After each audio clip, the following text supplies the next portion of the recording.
Bonjour à toutes et à tous, bienvenue dans cette édition spéciale. Notre invité est l'un des plus grands pilotes de motocross en France. Il est de la région également. Vous l'avez deviné, il s'agit d'Adrien Van Beveren. Bonjour. Bonjour.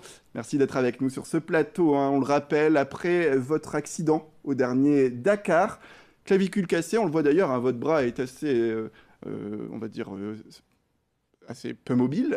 Voilà, on va dire que ça comme ça. Clavicule cassée, deux côtes cassées, un pneumothorax. Alors que vous étiez premier, vous avez joué avec notre adrénaline d'ailleurs, Adrien. Comment allez-vous? Comment va le moral? Écoutez, ça va mieux déjà d'être ici sur votre plateau à Grand Lille TV. Ça me montre que je bouge de nouveau. Il y a eu quelques jours difficiles. Hmm. J'ai été un peu bloqué en Argentine en fait suite à mon crash parce que j'ai eu quelques petites complications suite au pneumothorax. Il est compliqué de prendre l'avion avec un pneumothorax par rapport à la pression, etc., atmosphérique. Donc je suis resté bloqué par rapport à ça. Tant que j'étais en Argentine, j'étais toujours un peu dans l'accident, dans ce qui s'était passé.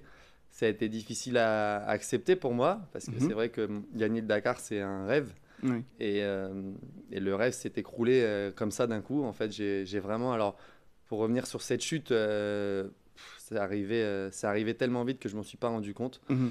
En fait, j'étais concentré. J'ai pas la sensation d'avoir vraiment fait une erreur, vous savez. Ouais. C'est ça qui est un peu... C'est à la fois rassurant parce que je me dis que je peux pas trop m'en vouloir. Et à la fois, c'est difficile à accepter parce que je me dis comment je pourrais l'éviter par la suite. Ouais. J'ai percuté certainement une pierre, un gros caillou à 150 km/h, plus ou moins. Mhm.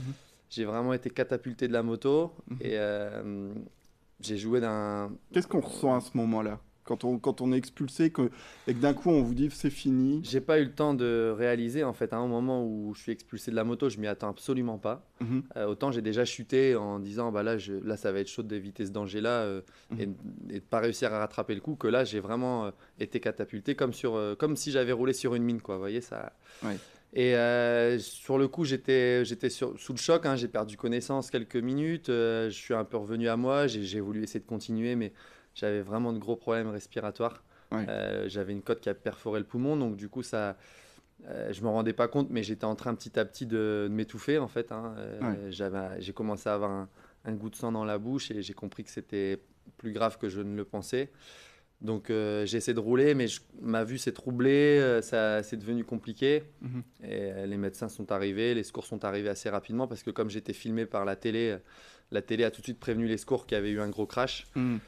Et ils m'ont sorti, enfin ils m'ont enlevé de la moto, ils m'ont secouru parce que j'étais plus en état, ne serait-ce que de finir ces 2 kilomètres malheureusement. Ouais, alors c'est ça qui est aussi surprenant et peut-être rageant même pour nous le public, c'est que c'est arrivé vraiment, vous étiez premier, vous aviez bien de l'avance, d'un coup vous faites ça. Est-ce que justement il n'y a pas quelque chose que vous auriez pu faire différemment? Vous dites que vous n'aviez pas appréhendé le danger, mais tout de même, est-ce que vous parliez d'une pierre, est-ce que la prochaine fois vous allez faire plus attention à ça? Est-ce que...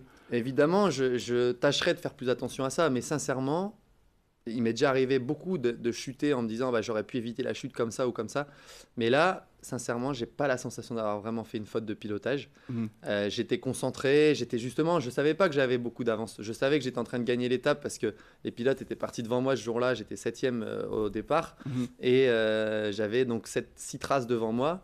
J'ai perdu les traces à un moment et j'ai vu que les traces partaient dans une autre direction. Moi, je suis parti dans la mienne et en fait, ils sont tous perdus. Mhm. Donc, il y avait plus de traces Mhm. devant moi, ce qui fait que je savais que j'étais en train de faire une super belle opération, certainement de prendre une option pour gagner le Dakar, mais je savais pas que j'avais 50 minutes d'avance. Mhm. Donc, j'étais pas dans une euphorie totale en me disant ça y est, c'est super. Les gens pensent ça et c'est vrai qu'on essaie de trouver des raisons à cette chute. Donc, on s'imagine que ça peut être ça, on s'imagine que c'est la fatigue de fin d'étape. Peut-être que tout ça lié font que j'ai manqué un moment de concentration, mais moi je me souviens, par contre, je me souviens parfaitement être sur ma moto, être concentré, en train de regarder le cap et je suis très conscient qu'il reste 2 kilomètres. Je suis bien sans vouloir en faire plus Mhm. et ça arrive. Malheureusement, c'est un sport à risque. C'est aussi pour ça qu'on l'aime, Ouais. parce que c'est ces risques qui nous procurent cette adrénaline. Finalement, si c'était donné à tout le monde de rouler à 150 dans le désert, tout le monde le ferait et ça ferait plus rêver personne. Mhm. J'ai envie de dire que c'est un peu la fatalité, mais même si j'aime pas ça, je suis obligé de le dire par rapport à cette chute. Ouais. Mhm. Alors, c'est sûr qu'aujourd'hui, c'est un échec pour vous, mais avant l'interview, vous le disiez, hein, vous considérez que on va dire la chaleur du public vous a permis de savoir que c'est peut-être aussi une victoire quelque part? Bah, déjà, personnellement, moi, j'aime gagner. C'est vraiment ce qui m'anime. Je me lève le matin pour gagner des courses, enfin, pour atteindre mes objectifs. Et en l'occurrence, mon objectif, c'est de gagner le Dakar. Mhm. Tout va bien. C'était seulement mon 3e Dakar et c'est une course d'expérience. Donc, je suis forcément hyper déçu de ne pas le gagner parce que je l'avais un peu en main. Je l'ai quand même touché du doigt et je l'ai perdu. Et à la fois, c'est vrai que je me suis rendu compte d'ailleurs par les réseaux sociaux, par les messages que j'ai pu recevoir, Mhm. que tout le monde m'a vu gagner le Dakar finalement. Oui. Les gens m'ont vu le gagner et ils ont été tous touchés plus ou moins par ma chute, tous déçus. Et ça a créé, c'est vrai, vraiment un gros soutien en fait, Ouais. des gens des Hauts-de-France, du Pas-de-Calais, d'ici. Ça a vraiment créé un gros mouvement. Puis surtout qu'en tant que pilote français, vous êtes toujours le premier, enfin depuis 2 éditions, le premier français au Dakar avec un classement qui monte à chaque fois. Donc je suppose que voilà, vous n'allez pas rester là-dessus et vous allez repartir pour repartir premier, j'imagine, pour la prochaine édition. C'est clair, les gens me disent souvent, alors tu vas continuer quand même à rouler en moto par rapport à ce crash. C'est pas la première fois que je tombe très fort. C'est vrai que ça a été télévisé et en direct, donc ça a touché tout le monde. Mhm. C'est pas la plus grosse chute de ma vie. J'ai déjà fait des chutes de ce même style, le moins souvent possible, mais ça m'est déjà arrivé peut-être 2 fois, 3 fois, de faire des gros crashs, d'être blessé, de devoir avoir une convalescence. J'ai envie de gagner le Dakar.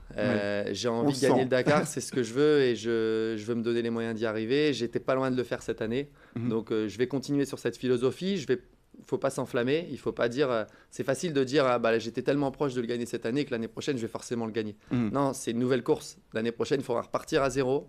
Il faudra tout reconstruire. C'est ça qui est aussi difficile pour moi, c'est que finalement j'avais construit toutes les fondations, toutes les bases. J'étais arrivé à la 10e étape en tête du Dakar.